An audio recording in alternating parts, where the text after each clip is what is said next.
Bonsoir à tous et bienvenue à notre réunion de découverte de l'Évangile. Ce soir, nous vous proposons de répondre à la question suivante. Où est Dieu? C'est une question que nous avons souvent entendue tout autour de nous, ou même que nous avons formulée nous-mêmes face à des situations diverses. Et nous l'examinerons en partant de 3 passages de l'Écriture. Un premier dans le livre des Psaumes. Dans le psaume 42, verset 10, nous lisons ceci. « Je dis à Dieu, mon rocher, pourquoi m'oublies-tu? Pourquoi dois-je marcher dans la tristesse sous l'oppression de l'ennemi? Mes os se brisent quand mes persécuteurs m'outragent en me disant sans cesse, où est ton Dieu? » La question est formulée à la fin du verset 11. Où est ton Dieu? Le psaume 42 exprime une aspiration profonde du cœur. Et celui qui l'a écrit, visiblement, est dans une attente d'une réponse de Dieu. La situation précise n'est pas décrite, mais nous comprenons de par la manière dont le psalmiste s'exprime qu'il y a là un besoin profond et une situation de détresse. Il y a également l'expression d'une plainte qui s'élève vers Dieu. Conjointement au désir de voir Dieu répondre, de voir Dieu secourir, de voir Dieu se manifester, il y a l'expression de cette plainte qui s'élève vers Dieu. Et la plainte est ici justifiée par le propos de ceux qui interpellent directement le psalmiste en lui disant « Mais où est ton Dieu ?» Le ton de la question formulée « Où est ton Dieu ?» n'est pas plutôt amical. Nous relevons que le ton tourne plutôt à la moquerie. Il est accablant. La pensée exprimée est la suivante.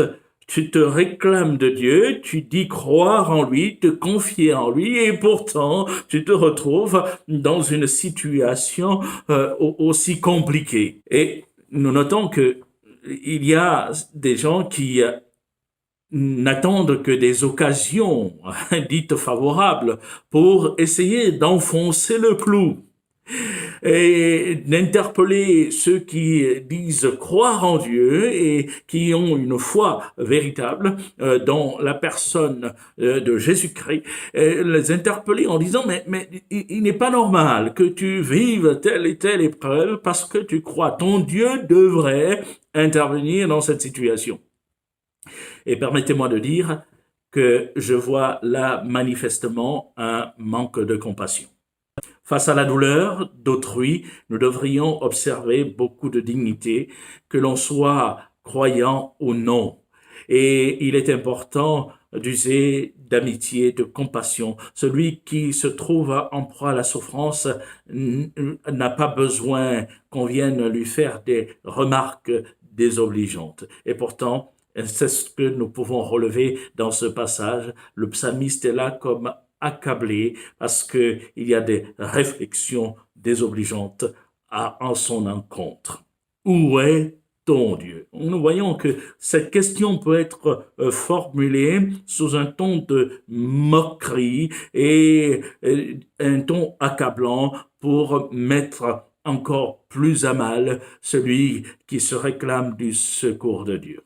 Le deuxième passage que je vous propose de lire se trouve dans le livre de Job, au chapitre 23. Job prit la parole et dit, « Maintenant encore, ma plainte est une révolte, mais la souffrance étouffe mes soupirs.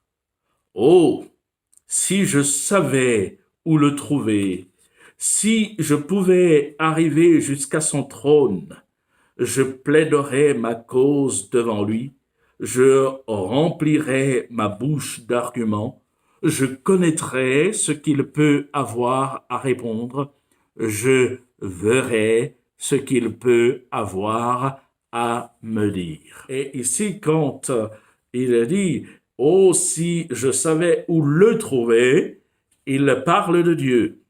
Et il veut une rencontre avec Dieu.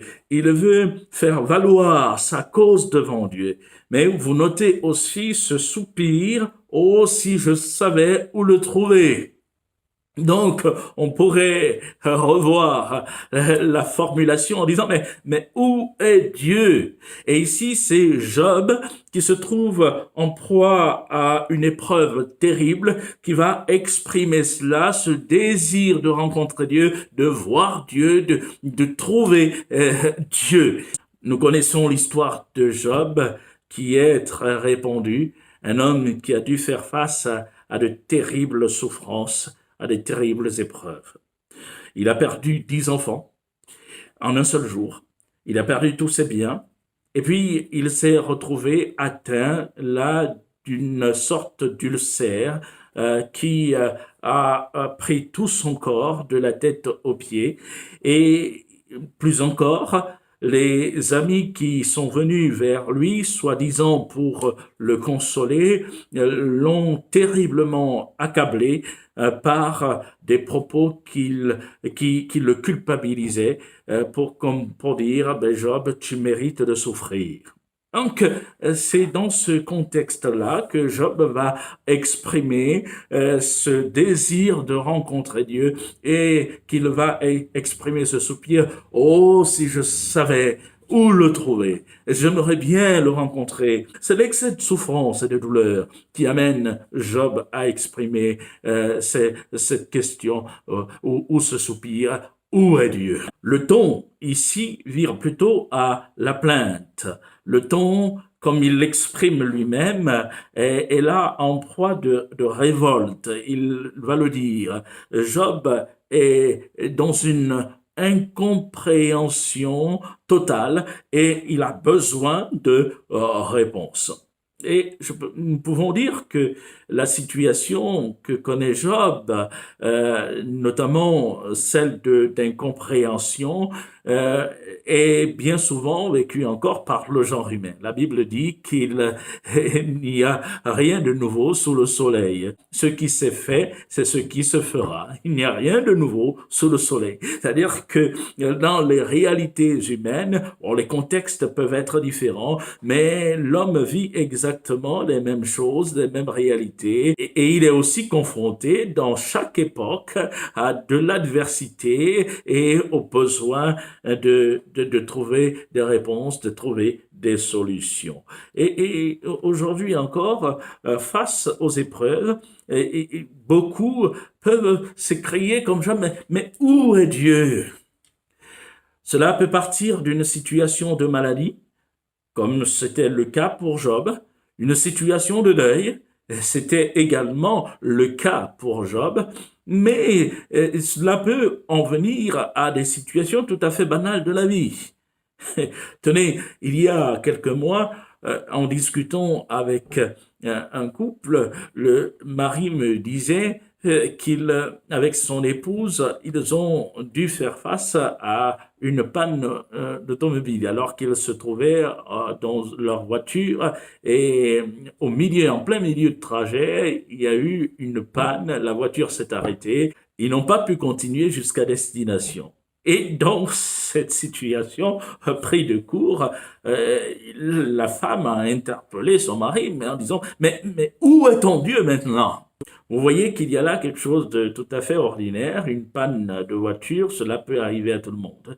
Mais selon comment on peut vivre les choses, on est capable là d'exprimer comme de la lassitude et de dire mais il est où Dieu dans tout ça? J'aimerais tant qu'il me réponde, j'aimerais tant qu'il agisse. Et le ton est donc ici à l'incompréhension, à la révolte. Où est Dieu? Le troisième passage que je vous propose se trouve dans le livre des rois, le deuxième livre des rois, au chapitre 2, et nous lirons à partir du verset 12 jusqu'au verset 14. Élisée regardait et criait. mon père, char d'Israël et sa cavalerie. Et il ne le vit plus. C'est-à-dire, il ne vit plus le prophète Élie que Dieu enlevait au ciel. Saisissant alors ses vêtements, il les déchira en 2 morceaux et il releva le manteau qu'Élie avait laissé tomber, puis il retourna et s'arrêta au bord du Jourdain. Il prit le manteau qu'Élie avait laissé tomber et il en frappa les eaux et dit: Où est l'Éternel, le Dieu d'Élie? Lui aussi, il frappa les eaux qui se partagèrent çà et là, et Élisée passa. Pour situer le contexte de ce récit, il faut relever que le prophète Élie a été un exemple, un modèle de messager devant le peuple d'Israël en son temps. Et il a eu comme disciple Élisée, dont il est question dans le texte que nous venons de lire. Et pendant un certain temps, Élie a transmis à Élisée des connaissances et de la part de Dieu. Il a exercé un ministère prophétique dans l'ensemble du territoire d'Israël.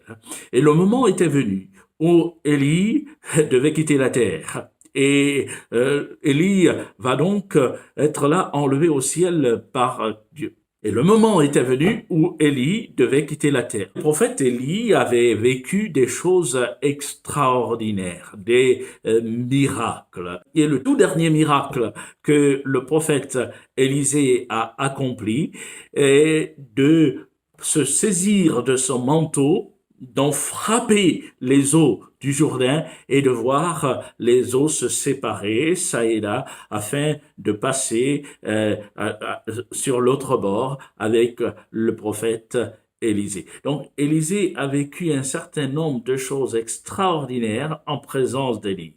Et au moment où Élie lui est enlevé, c'est-à-dire au moment où Élie quitte la terre, Élisée est conscient qu'il doit poursuivre l'œuvre de Dieu ou répondre à l'appel que Dieu lui a adressé. Donc, il va être un messager au milieu du peuple d'Israël. Mais dans cette étape importante qui s'ouvre devant lui, Élisée éprouve aussi le besoin d'être rassuré. Il veut savoir que Dieu est véritablement avec lui. D'où la démarche de prendre le manteau qu'Élie a laissé tomber et d'en frapper les eaux à son tour en disant: Où est l'Éternel, le Dieu d'Élie? Vous aurez noté que le ton ici est plutôt à une attente d'une manifestation de Dieu. Élisée éprouve le besoin d'être rassuré. C'est une attente, c'est comme un cri du cœur, c'est comme une prière qui va s'adresser à Dieu. Mais Dieu, je veux te voir. Est-ce que tu es vraiment avec moi? Où es-tu dans cette situation précise? Rassure-moi. Nous avons donc là considéré différentes situations où la question est revenue: où est Dieu? Formulée certes de différentes manières, mais c'est la même question qui est posée. Et nous avons vu 3 situations différentes. Considérons maintenant les réponses à chacune de ces situations, parce que le Dieu de la Bible est le Dieu qui sait répondre. Dans le psaume 42, la réponse nous est donnée au verset 12. Après avoir dit mes persécuteurs me disent sans cesse: où est ton Dieu? Le psalmiste va poursuivre au verset 12 en disant: pourquoi t'as battu mon âme et gémis-tu au-dedans de moi? Espère en Dieu, car je le louerai encore. La réponse dans une situation de détresse ne consiste pas, la solution du reste ne consiste pas à renier Dieu, à se révolter et même à délaisser Dieu, mais plutôt à trouver encore son réconfort en Dieu. Et face aux réflexions des uns et des autres, des réflexions accablantes et peut-être même culpabilisantes, Dieu, plutôt le psalmiste, va chercher encore son réconfort en Dieu. Et chers amis, peut-être vous trouvez-vous aussi devant ce cas de figure où des réflexions fusent d'un côté et de l'autre pour dire, mais tu devrais ne plus croire en Dieu, où est ton Dieu? Et nous voulons, sur la base de ce que le psalmiste a pu exprimer et vivre, vous encourager à vous motiver encore à placer votre confiance en Dieu. Dieu est digne de confiance et le psalmiste pourra dire, il est mon salut et mon Dieu. Dans la situation de Job, il y a une démarche toute différente parce que le livre de Job nous indique que Dieu va lui répondre d'une façon bien particulière. Et il est dit au chapitre 38 du livre de Job, nous lirons les 4 premiers versets, ceci. L'Éternel répondit à Job du milieu de la tempête et dit, qui est celui qui obscurcit mes desseins par des discours sans intelligence? Saint terrain, comme un vaillant homme, je t'interrogerai et tu me répondras, tu m'instruiras. Où étais-tu quand je fondais la terre? Dis-le si tu as de l'intelligence. Et nous voyons que là, il y a comme un dialogue qui va s'établir entre Dieu et Job. Et Dieu parle à Job, il interpelle Job. Et vous aurez noté qu'il y a cette question au verset 4, où étais-tu quand je fondais la terre? Job a dit, où aussi je savais où le trouver. Comme, où es Dieu? Et voici que dans sa réponse, Dieu renvoie la balle à Job. Où es-tu? Où étais-tu quand je fondais la terre? Et là, le verset 4 ouvre une série de questions que Dieu pose à Job, questions auxquelles Job ne pourra trouver de réponse. Et au final, quand nous lisons la réplique de Job à toute cette série de questions qui amène Dieu d'ailleurs à faire un exposé sur l'univers et démontrant ainsi la grandeur du Créateur. Dieu interpelle Job et il y a là comme une exploration tout en interpellant. Dieu révèle à Job le mystère de la création. Il explore la voûte céleste, l'espace, l'aspect spatial. Il explore l'aspect spatial, il explore le monde aquatique et il explore même les tréfonds de la terre en parlant de choses que Job ne pouvait pas cerner avec les moyens techniques de l'époque. Et Job se trouve là émerveillé. Et voici au chapitre 39, verset 37, il sera dit, lisons même le verset 36, Job répondit à l'Éternel et dit, voici, je suis trop peu de choses, que te répliquerai-je? Je mets la main sur ma bouche. J'ai parlé une fois, je ne répondrai plus. 2 fois, je n'ajouterai rien. Et j'affectionne particulièrement cet échange et l'honnêteté de Job au moment de répondre à Dieu. Et nous voyons qu'il se trouve là dépassé par la grandeur même de Dieu.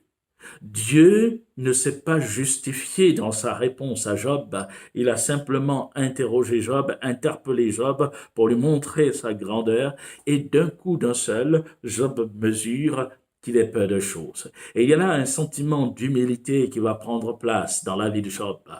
Et le contraste est frappant.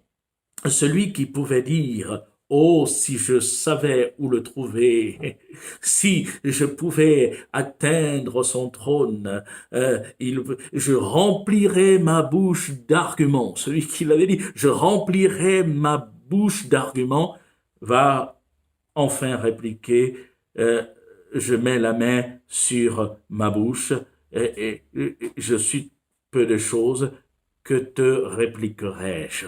Il ne trouve plus rien à dire face à la grandeur de Dieu. Et chers amis, nous devons reconnaître que nous sommes peu de choses. Il y a bien des choses qui nous échappent. Et la souffrance ne doit pas nous amener à remettre en cause tout et à remettre en cause la personne du Créateur. Mais nous voulons trouver, même au sein de la difficulté de la souffrance, notre appui en Dieu. Et c'est bien l'issue même du livre de Job, puisque au dernier chapitre, dès le verset 5, il peut dire « Mon oreille avait entendu parler de toi, mais maintenant mon œil t'a vu. » Et il fait là état d'une révélation nouvelle face à Dieu. Il en a appris plus qu'il n'en savait et il découvre Dieu là sous un autre aspect. Et le propos interpelle par l'emploi des verbes entendre et voir.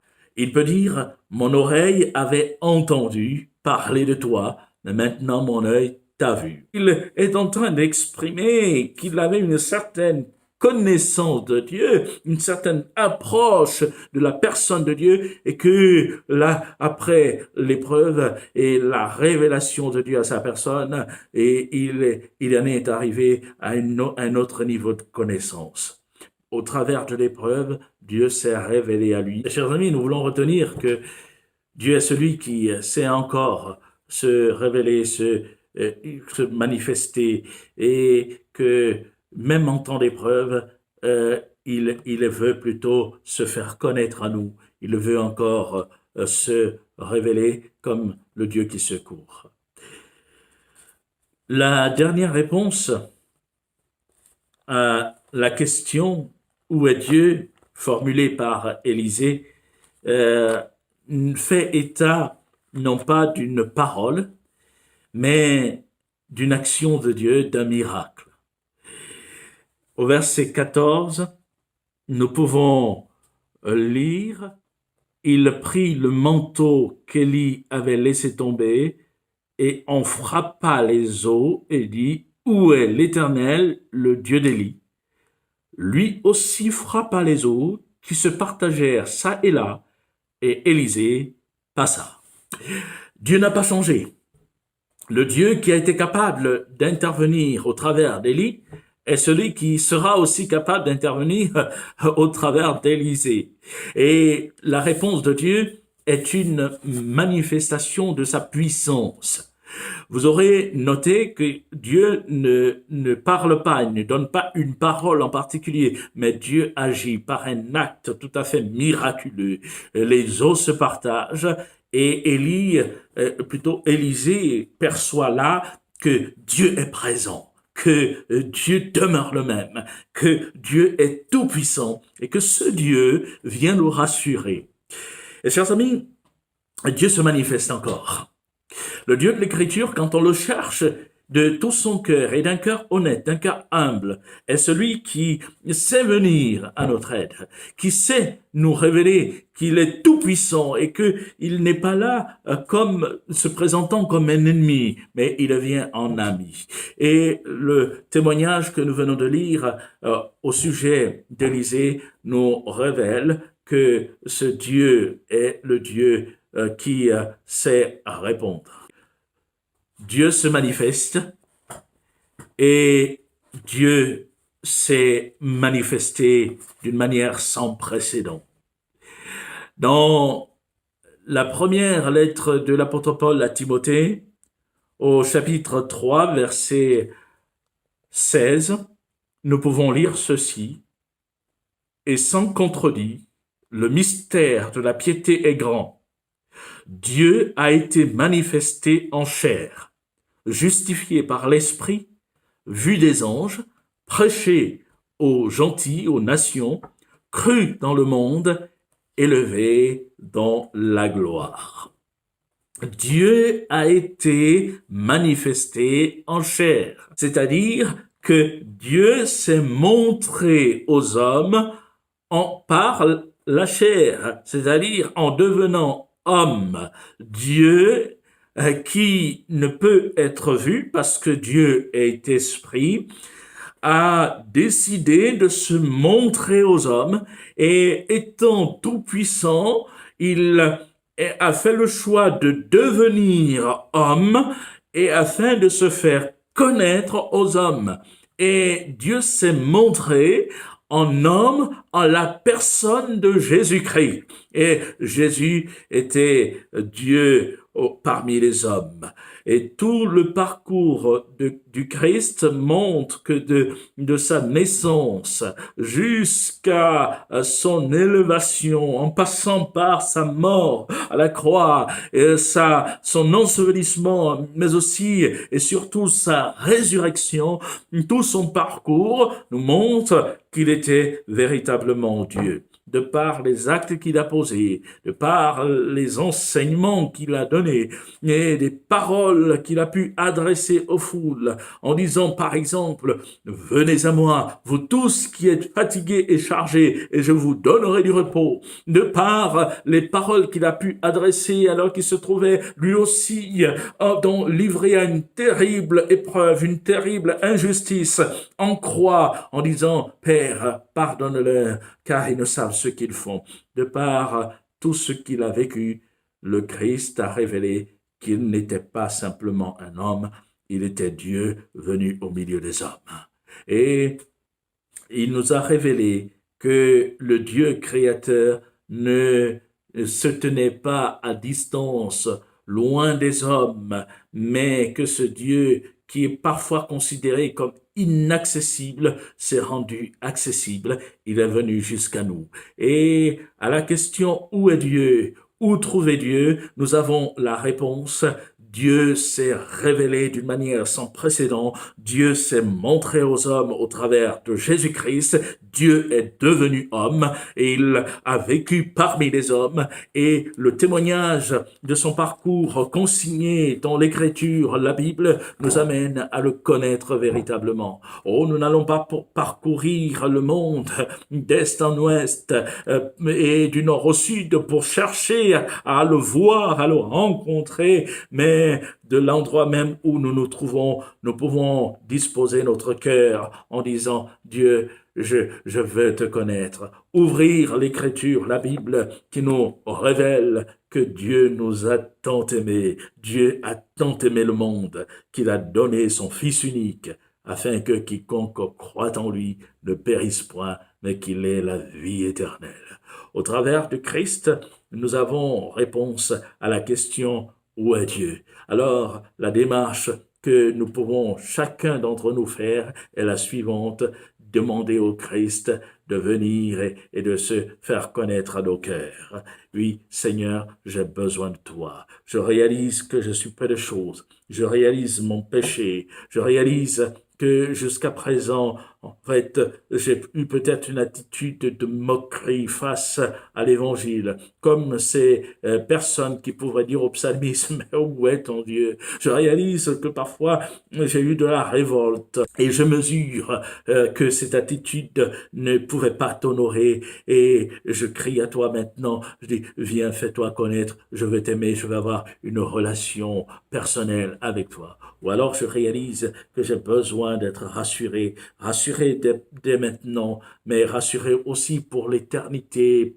quant à mon éternité, quant à l'au-delà, trouver des réponses profondes, existentielles à mes questions. Et je veux maintenant que tu te révèles à moi. Et chers amis, vous n'aurez plus à dire où est Dieu, comme pour chercher à savoir à quel endroit le rencontrer, parce que le témoignage du Saint-Esprit dans votre cœur s'imprimera en vous et vous montrera que Dieu est là et Dieu est avec vous. Alors voulez-vous que ce Dieu se révèle et se fasse connaître à vous? Merci de nous avoir suivis, que Dieu vous bénisse. À bientôt.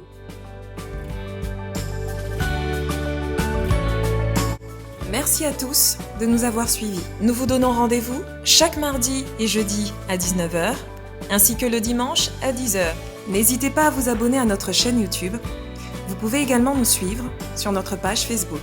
Pour toute question ou demande de prière, vous pouvez contacter l'équipe pastorale qui se tient à votre disposition via le site internet add-dijon.com. Que Dieu vous bénisse.